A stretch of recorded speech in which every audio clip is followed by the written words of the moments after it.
We found a major problem with this motor, but it's a good thing we found it before we put it all together.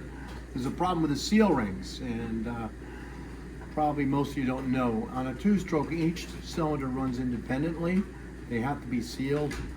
If it doesn't run like that, each cylinder, each piston will work against each other, and it won't draw fuel in, and it won't work as a motor.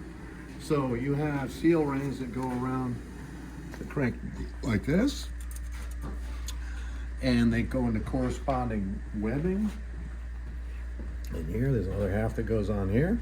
So it seals this cylinder. This is the end of the connecting rod. On the other side, this is a piston.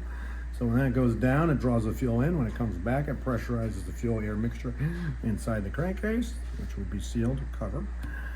So the problem is, this motor was actually run with no oil. He didn't have an alarm go off, and he ran it with no oil going to the oil in the oil tank, so he knows why. So we went to put it back together. Seal rings are almost always good. This is only the second time in 35 years that I can remember that I had a bad seal ring. They break sometimes when you take them apart, but they're generally good. But upon inspection, I says, wow, there's a ridge here.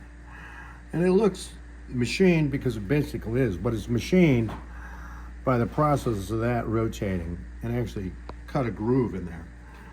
So as you can see, that is about 0.120 or 1.919.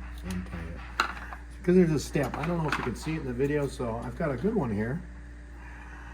And you see, and I should have done that. 121, but if you back off just about 20 thousandths, and you go on the end, 1.08, so 20 thousandths different. What it was is, it was digging on the end of the groove right here. It was digging inside the crank. The crank's a lot harder than these, so the crank is fine. So what happens is, it's like the surefire way to blow an engine, because as this piston goes down, this one comes up, because the journals are in the same plane. So it pressurizes one, and then the other cylinder, since there's a gap here and it's not sealed here, it sucks the fuel out of one, and it'll lean out that one cylinder, and it happens like that. So we don't make any mistakes anymore. Yeah. Anyways, about 20 years ago, we had a guy that didn't know that, build a motor, built it 4 times. And as soon as you went over like 3,000 RPM, it leaned out that cylinder faster than anything I've ever seen.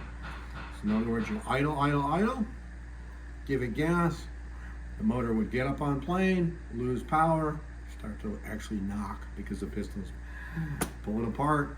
Why does this thing blow again and again? Finally, we looked at everything, and the gap, instead of a 20 thousandths groove, it was probably like a 40 thousandths groove. So another point is, when you build something, anytime you do any kind of work, but especially when remanufacturing something, you got to inspect really, really well.